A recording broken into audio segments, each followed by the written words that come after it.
펜실베니아 주립대학교 샘 리차드 교수님께서 한류, 공유 저작물을 관통하다라는 주제로 발표를 진행해 주실 텐데요. 먼저 현장에 계신 분들께 잠시 안내 말씀드리겠습니다. 자, 여러분 지금 테이블 위에 저희 통역 리시버 채널을 1번으로 일단 설정을 해주시고요.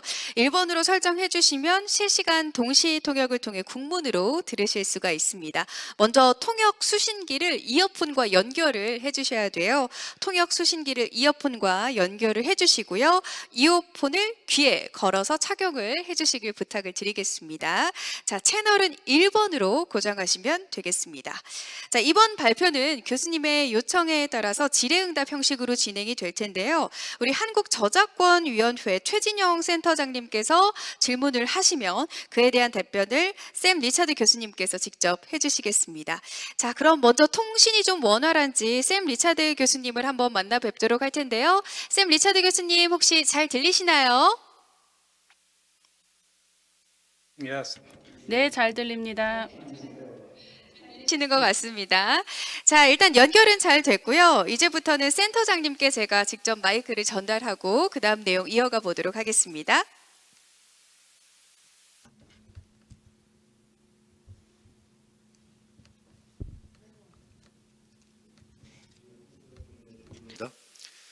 Hello, Professor Sam Richard.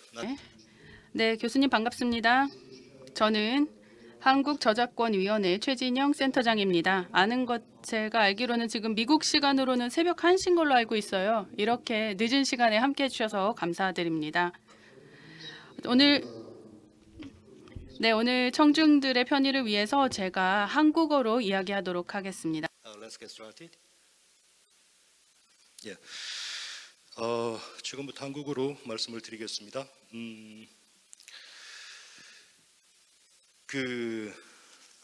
교수님, 지금부터 공유 저작물과 한국 콘텐츠에 대해서 몇 가지 질문을 드릴 텐데요. 그 전에 여기 참석해 주신 분들이 계십니다. 잠깐 인사를 하시겠습니까?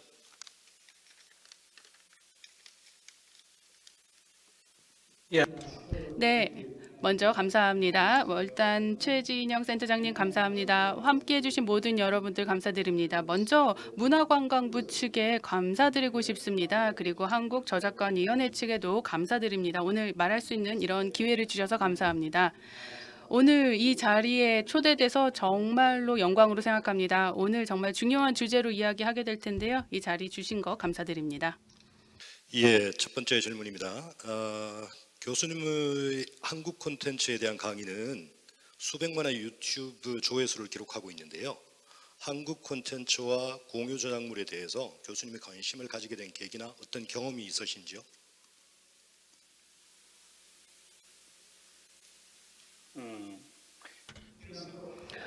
네, 제 비디오 중에서 공유 저작물에 관한 것들이 많이 있는데요. 제가 교수다 보니까 학생들을 많이 가르치게 있어요. 이 모든 것들 제가 수업이 가능한 거는 공유 저작물들 때문이라고 말해도 과언이 아닙니다. 제가 이제 오늘 한국 분들도 계시고 또 이 컨퍼런스에서 여러분들을 만나게 됐는데요. 사실 몇 년 전에 유튜버들이 제 강연 비디오를 다운받아서 거기에 한국어로 자막을 달아서 한국 사람들한테 많이 배포를 했었어요. 그러면서 한국 사람들이 저에 대해서 알게 되었고 그게 저한테도 많은 도움이 됐죠. 그리고 제 강의에도 도움이 됐어요. 왜냐하면 제가 그걸 계기로 한국 사람들을 만나게 된 거고요.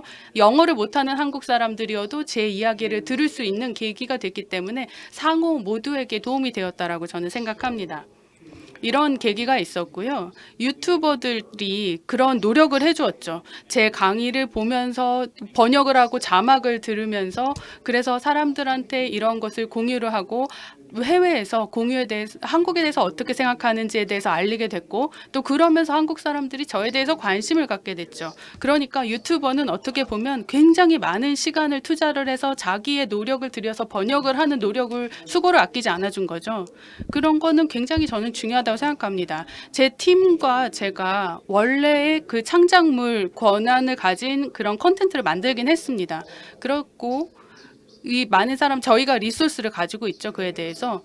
그런데 제가 갖고 있는 이야기, 제 일에 대해서 공유하는 것들은 제가 보통 이 공유 저작물이나 퍼블릭 도메인에 관해서도 얘기를 하는데 이런 면에 있어서 제가 한국 K 컨텐츠와 공유 저작물에 대해서 알게 되고 관심을 갖게 됐습니다.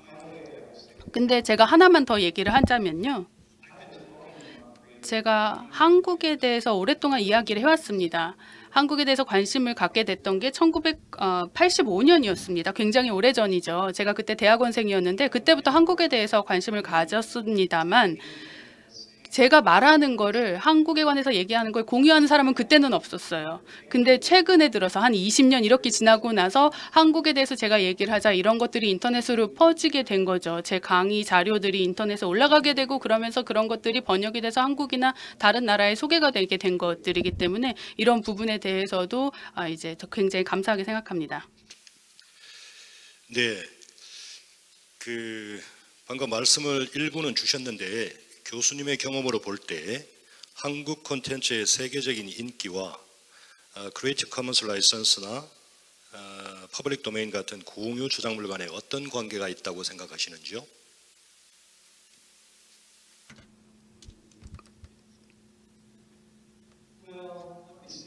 글쎄요. 일단은 CCL부터 한번 퍼블릭 도메인부터 얘기를 한번 해보겠습니다. 퍼블릭 도메인이 중요하죠. 한국의 컨텐츠를 보고 그런 것들이 마음에 들면 막 퍼뜨리게 되죠. 한국인이 이거를 퍼뜨리고 그리고 그런 것들이 이제 정말 동시다발적으로 퍼지게 됩니다. 한국의 언론 대기업들이 퍼뜨린 속도보다 이런 일반 시민들이 관심을 가지고 퍼뜨리는 게 훨씬 더 큰 파급 효과가 있습니다. 그래서 한국에 많은 훌륭한 크리에이터들이 있는데 정말로 그런 부분 되게 잘하는 것 같아요. 컨텐츠를 잘 만들고 한국의 문화라든지 영화 이런 것들을 전 세계로 영향력 있게 퍼뜨리는 것들에 관해서 굉장히 잘하는 것 같아요. 제가 지난주에 LA에서 그 컨텐츠 관련된 행사를 참여를 했었습니다. 그때도 보니까 사람들이 정말 한국이 말 그대로 혁신적인 방식으로 제가 봤을 때는 굉장히 혁신적이었어요. 자신들이 만든 것 혹은 다른 사람이 만든 컨텐츠가 재밌다고 생각하면 그거를 퍼뜨리는 데는 정말 혁신적인 방식으로 접근을 한다라는 거를 다시금 느끼게 됐습니다. 수많은 사람들이 이렇게 한국이라는 나라를 위해서 같이 협업을 하고 있다는 생각이 들 정도였어요. 그래서 자기 스스로가 제가 보기에는 외국인의 입장에서 보기에는 이러한 컨텐츠들을 만들고 무한정으로 계속 만들게 되는 것 같아요. 틱톡을 보거나 여러 가지 플랫폼을 보다 보면 사람들이 자신이 생각하는 아이디어들을 표현을 하고 그 표현을 굉장히 창의적으로 하고 또 잘 퍼뜨리더라고요. 저도 이제 많은 컨텐츠들을 보는데 그런 것을 볼 때마다 이 창의를 막는 그런 시스템들도 사실 있어요. 근데 창의적인 그 요소들이 창의성이 계속 발휘될 수 있도록 하는 제도와 문화를 갖고 있다라는 생각이 들어요. 한국이요. 그래서 사람들 중에서 어떻게 해라 이럴 때는 저렇게 해라 이런 식의 지시나 그 규제적인 부분이 좀 자유롭다라는 생각도 들었었습니다. 한국 같은 경우에는 기술 분야에 있어서는 세계적인 강국입니다. 제가 기술을 잘 알진 못하지만 정말로 기술에 있어서는 한국을 빼놓고 얘기할 수가 없죠. 정부가 이런 부분에선 적극적인 투자를 아끼지 않았기 때문에 가능한 결과라고 생각하는데요. 이게 공공의 선을 위한 목적을 갖고 투자를 한 거겠죠.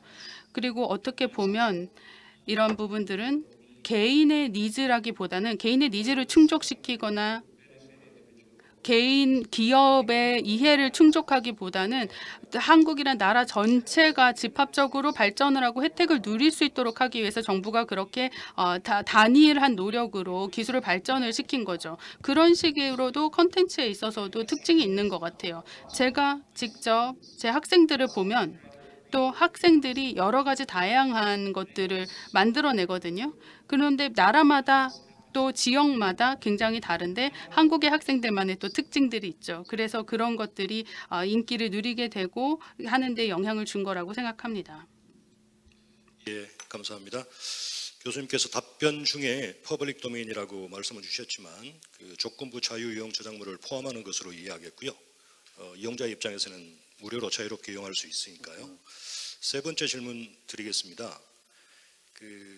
한국 콘텐츠의 글로벌 인기를 유지하려면 교수님이 생각하시기에 한국의 아티스트나 창작자가 만든 콘텐츠를 공유 저작물로 제공하는 것이 중요하거나 그럴 만한 가치가 있다고 생각하시는지요?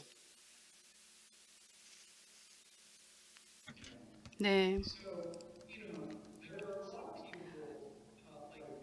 저와 같은 사람들이 굉장히 많습니다. 제가 만든 무언가를 가지고 돈을 벌 수 있는 사람들이 많죠. 근데 저는 그걸로 이용해서 돈을 많이 벌지 않아요. 예를 들어서 유튜브에 많은 강의를 올리지만 그리고 수백만 명이 보지만 그걸로 돈을 많이 벌거나 하진 않거든요. 만약 사실 그걸 금전화시키면 큰 돈이 될 수 있겠지만 그러지 않아요. 컨텐츠를 만드는 사람들의 대부분은 돈을 벌기 위해서 하는 사람들은 아닌 것 같아요. 그래서 정말로 뭐 그런 사람들도 있긴 하겠죠. 하지만 대체적으로 돈이 1번 목적이 아니라는 거죠. 자신의 생각과 자신이 갖고 있는 거를 나누기 위한 목적을 갖고 그 크리에이터가 되기도 하죠. 그래서 자기가 만약에 어떤 것을 만들어서 세계에 퍼뜨리는 것이 목적이라고 한다면 특히나 공유 저작물이라는 게 굉장히 중요한 의미가 있겠죠. 저도 그런 개념으로 접근을 하고 있는 거죠. 제가 한국 유튜버들이 제 강의 영상을 가져다가 자막을 달았다고 했잖아요. 그것도 어떻게 보면은 제 비디오를 제가 공유 저작물로 하나의 인지가 되었기 때문에 그렇게 하는 거겠죠. 그래서 제가 얘기하고 싶은 거는 창작자라는 거는 사실 이 컨텐츠를 만들 때 돈이 1번 목표인 사람은 별로 없습니다. 사실 저처럼 자기의 생각을 공유하고 싶은 생각에서 이런 컨텐츠를 만드는 사람이 많거든요. 그래서 한국의 아티스트나 창작자들은 이런 과정에서 재미를 느끼기도 하고 제 생각을 제가 학생들이나 세계 다른 사람들과 공유하는 것처럼 공유를 목적으로 하기 때문에 중요하다고 생각합니다. 감사합니다. 방금 주신 말씀과 전체적으로 비슷할 수도 있는데 많이 말씀을 주셔가지고요. 교수님은 싸이의 강남스타일이나 방탄소년단의 노래가 유튜브에서 무료로 제공되고 있는 것에 대해서 자주 언급을 하셨는데요.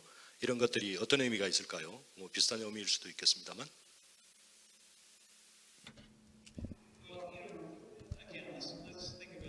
네, 이걸 현실적으로 한번 생각해 볼게요.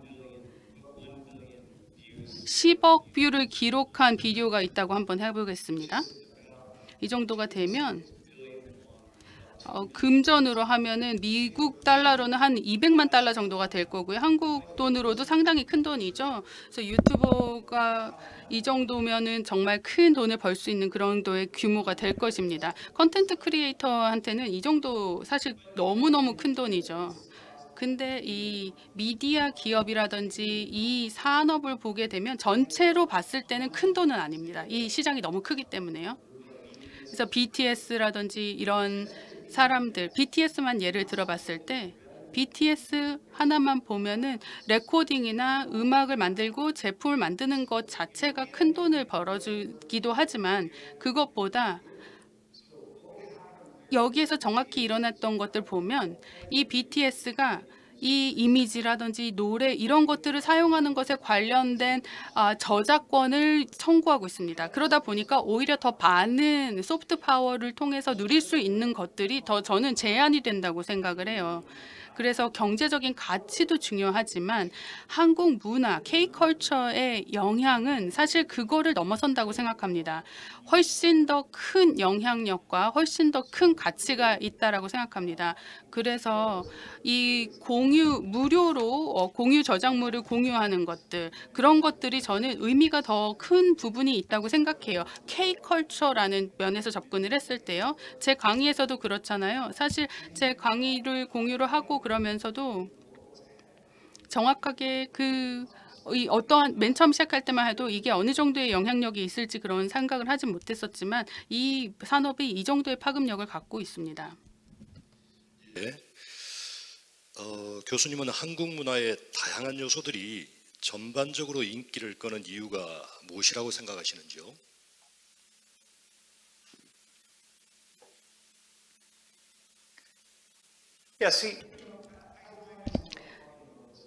제가 이런 주제에 대해서는 참 많이 얘기를 해요. 주로 그렇게 얘기하는 이유는 질문을 받아서이기 때문이기도 하고요. 근데 제가 호기심이 많아서 정말 궁금해서 그런 질문들을 스스로 또 던지기도 합니다. K컬처에 도대체 최근에 무슨 일이 일어나길래 이렇게 인기가 많은가 하는 생각을 많이 해봅니다. K컬처는 정말 전 세계적인 인기를 최근 구가하고 있죠. 지난주에 LA에 K컨이라는 그 큰 축제가 있었다고 말씀드렸잖아요. 엄청나게 많은 사람들이 들어가고요. 그리고 그런 부분에서 근데 지금 한국은 문화로 세계를 정복하고 있다는 생각까지 들더라고요. 세계 반대편에서는 정말 엄청난 폭력과 전쟁이 과해지면서 자신들의 영향력을 끼치려고 하는데 한국은 조용히 그 문화로 영향력을 끼치고 있는 것 같아요. 그래서 생각해 보면 전 세계 살고 있는 사람들의 대부분은 굉장히 보수적이고 전통적입니다. 이 사람들은 폭력을 원하지 않는 그런 사람들이죠. 그래서 그런 사람들에게는 K컬처가 더 강력한 영향을 주는 것이죠. 그래서 모든 게 다 지금은 문화에 있어서는 한국이 중심이 되고 있는 것 같아요. 지금 계속 우리가 논의를 하는 것만 보더라도 K컬처라는 것은 폭발적으로 성장을 하고 있고요. 아주 한국 사람들이 아주 창의적으로 그 문화와 컨텐츠를 만들고 또 퍼뜨리고 있기 때문에 그것과 맞물려서 K컬처가 인기가 많아진 거라고 생각합니다. 기꺼이 이 문화를 소비하려고 하는 사람들에게 흥미롭게 다가가고 있고 그리고 사람들에게 자신들의 컨텐츠를 소개하고 접근시키는데 아주 똑똑한 방식으로 접근을 하고 있어요. 그래서 K컬처가 인기가 많은 이유는 쉽게 공유가 가능하기 때문이라고 저는 생각합니다. 밑에 있는 정말 만든 사람들, 일반 시민들이 직접 만들고 공유를 쉽게 할 수 있게 되어 있기 때문에 K컬처의 다양한 요소들이 인기를 누리고 있는 거라고 생각합니다. 한국이 하나의 굉장히 긍정적으로 지금 비춰지고 있잖아요. 그런 영향 때문이죠. 그래서 사람들이 한국을 이제 믿고 신뢰하게 되고 또 동시에 한국 사람들에 대해서도 관심을 갖고 한국 사람들에 대해서도 좋은 감정을 갖게 되는 거죠. 그래서 또 한국이 기술적인 혁신을 이루었다는 것 때문에 또 많이 호감을 갖게 됐는데요. 저 학생들이 이런 얘기를 했었어요. 미국인 학생이었는데 자기가 이런 한국에서 만들어지고 있는 창조의 동적인 모습에 참여하고 싶다. 그래서 K컬처와 K컨텐츠에 관심이 많다라는 얘기까지도 했습니다. 제가 굉장히 많은 사람들을 만나는데 말 그대로 한국에 대해서 너무 매력을 느껴서 무엇을 하든지 간에 한국을 제외하고 계획을 하는 사람들이 없을 정도로 인기가 많아지고 있는데요. 한국의 문화의 그 역동성뿐만 아니라 기술의 역동성도 여기에 그 장점으로 추가가 된 것 같습니다. 또 하나만 더 말씀드리면요. 사람들이 여기에 접근을 쉽게 할 수 있다라고 생각을 하는 것도 큰 장점이라고 봅니다. 지금 미디어라든지 이런 부분에 대해서 한국 콘텐츠에 대해서 접근점이 굉장히 많은 게 또 하나의 장점이고 인기의 요인이라고 봅니다. 예, 쉽게 접근할 수 있다는 것까지 말씀을 주셨고요. 교수님 마지막 질문입니다. 교수님은 향후 글로벌 문화 콘텐츠 시장에서 한국 콘텐츠와 다른 나라 콘텐츠의 시장 전망을 어떻게 예상하시는지요?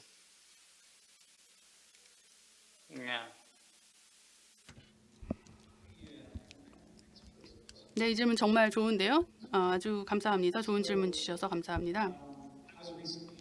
최근에 한국에 갔었어요. 5월에 갔었어요. 5월 두 번째 주에 한국을 방문했었고요. 그때 가장 세계에서 그 당시에 가장 큰 문제에 관해서 얘기를 했습니다. 뭐 기후변화 얘기도 했었고요. 물론 그 부분에 대해서 제가 한국에는 10월에 다시 또 방문 예정이에요. 그래서 이런 얘기들 계속 이어나갈 것 같은데요. 기후변화는 중요하기 때문에 계속 또 얘기를 할 건데요. 그런 얘기들을 할 때 제가 깨달은 게 있다면 한국과 한국 사람들은 지금 가장 좋은 환경에 있는 것 같아요. 전 세계가 이 위기를 극복할 수 있도록 돕는 데 있어서 가장 좋은 위치에 있는 것 같습니다. 세계 그 어떤 나라도 한국보다도 이 문제 해결에 가장 큰 기여를 할 수 있는 나라는 없다고 생각합니다. 왜냐하면 사람들 중에서 이 환경이라는 문제, 환경이 파괴된다라는 것들에 대해서 상상력을 발휘해서 접근을 해야 되는데 그런 부분에 있어서 한국이 정말 잘하고 있기 때문이라고 생각합니다. 개방적인 태도로 기업가 정신을 가지고 창의적으로 접근을 해야 되는 문제가 기후 변화이기 때문입니다. 그래서 저는 사람을 빼고 어떤 문제를 해결하기는 어렵다고 생각해요. 사람이 갖고 있는 창의성이 모든 문제에 답을 갖고 있다고 생각합니다. 가장 중요한 메시지인데요. 지금 미래와 인류의 미래를 얘기하는 거죠. 문화 콘텐츠라는 것은 결국 인류이기 때문입니다. 이렇게 말해 볼게요. 이 주제에 대해서는 이런 식으로 답변 드릴 수 있을 것 같아요.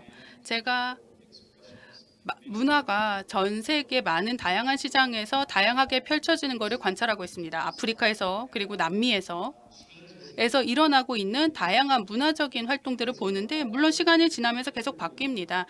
제가 말한 이 두 개 지역은 굉장히 인구층이 젊습니다. 그리고 자기 스스로를 적극적으로 표현하는 그런 문화가 있습니다. 아프리카나 남미는 굉장히 또 창의적이에요. 다시 말하면 기술 같은 경우 기술의 발전은